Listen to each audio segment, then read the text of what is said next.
The sun blazes over the Colosseum. 50,000 Romans lean forward in their seats, not in reverence, not in silence, but in anticipation. Because what they're about to witness is not a battle, not a punishment, not even a death. It's a spectacle. In the center of the arena stands a woman. Her ankles are chained, her back is bruised. She's been stripped of clothing, dignity, and any chance of escape. Across from her, a bull snorts in the dust. Foam drips from its mouth. Its horns glint in the sunlight. It's been kept starving, beaten, enraged, and now they've set it loose. She has no weapons, no shield, no prayers, because this isn't a fight, it's an execution. The crowd cheers. They don't see a person, they see a role, a punishment, a story.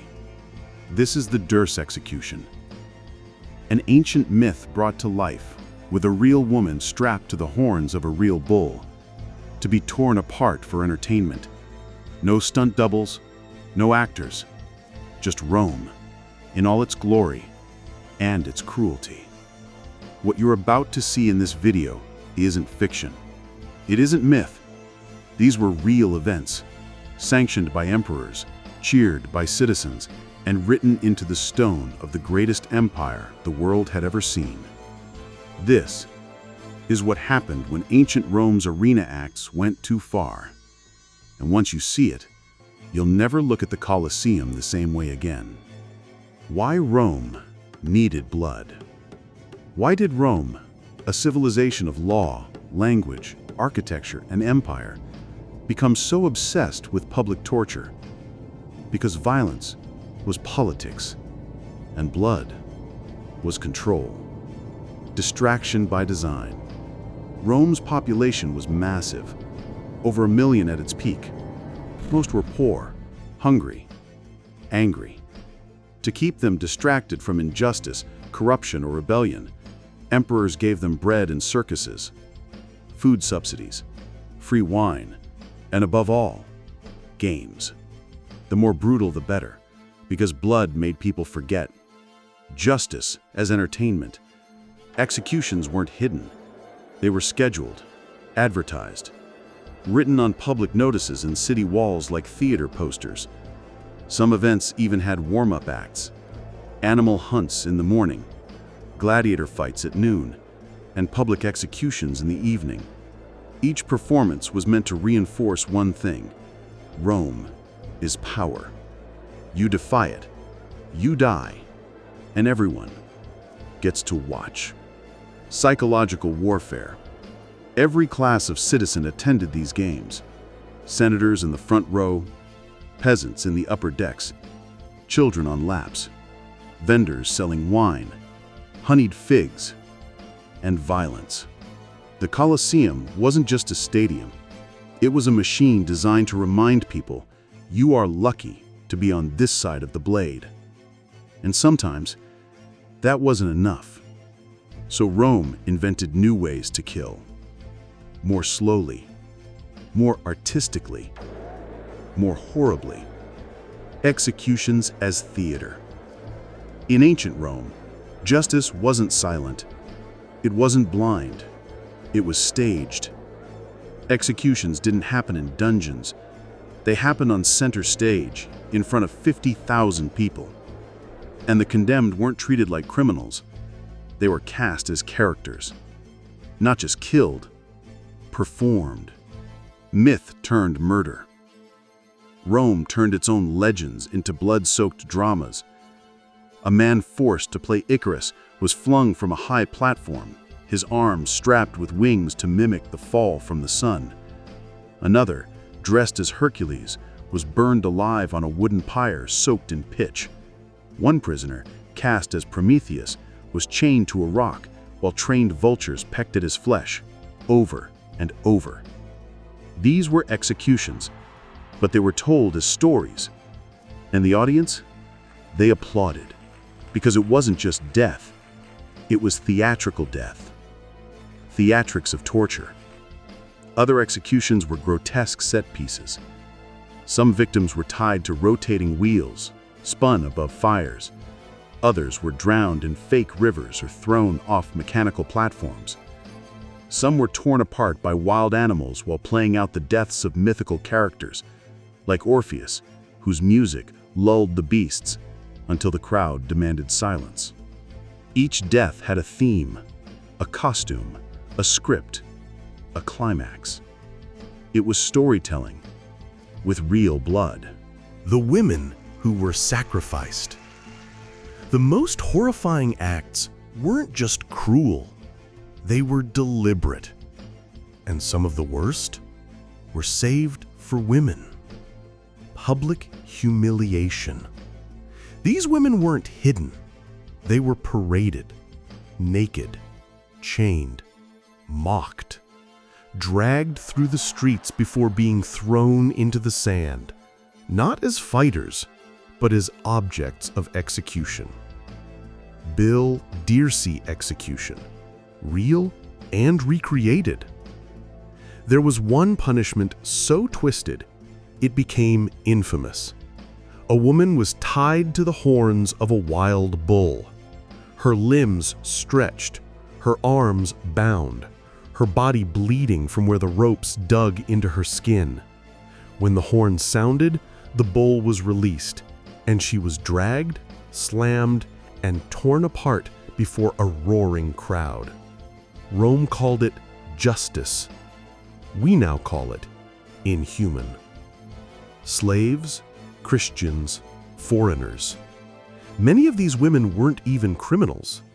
They were slaves, punished for disobedience. Foreigners, paraded as trophies of war. Christians, executed simply for belief. Rome didn't see them as people, just performances. And that's all the audience cared about. Animals as weapons. The Colosseum wasn't just a theater for men.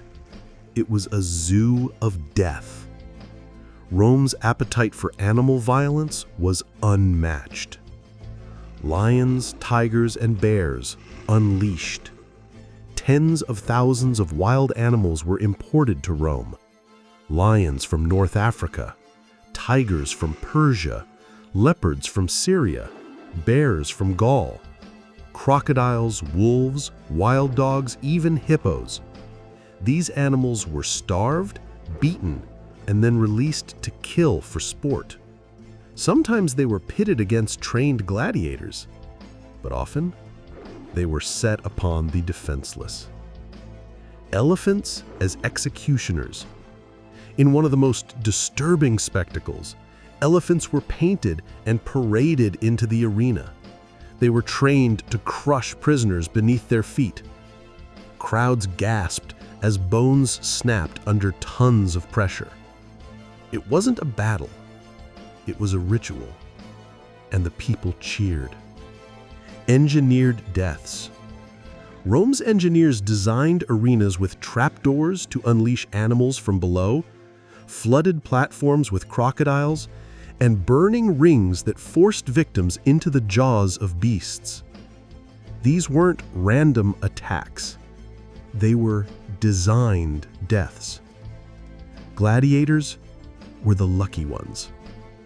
We romanticize the gladiator, the brave, the bold, the bloodied.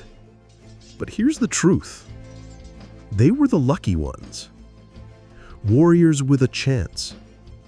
Gladiators had training, rules, weapons, fans. They could earn their freedom. They could win money. They could even become celebrities. They lived under threat, but also with respect. The condemned had none. But those sentenced to die? No armor, no sword, no applause. They were pushed into the arena like cattle, to burn, to bleed, to break, not for victory, but for fun. And no one even remembered their names. The audience that demanded more. The emperors gave the orders, but it was the people who wanted blood. addicted to cruelty. Each year, Rome's crowds demanded bigger games, bloodier deaths, newer tortures. When executions became routine, the people got bored.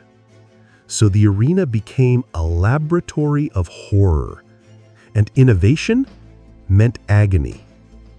Children watched too. Parents brought their kids to laugh, to clap, to learn. These weren't private events.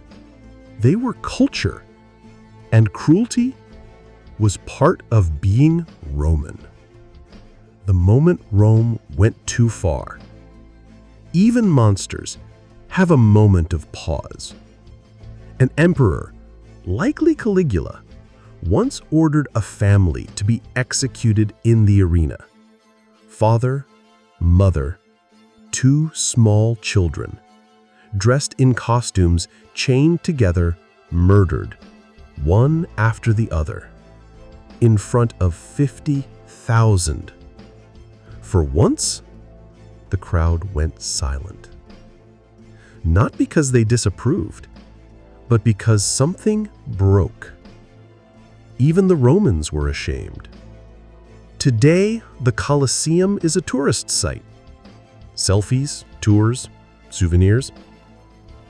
But it wasn't built for smiles. It was built for death. Here, lions tore flesh. Here, women were shattered by bulls. Here, children were burned alive. And it wasn't a secret. It was a spectacle. Rome gave us roads, laws, language. But it also gave us a question.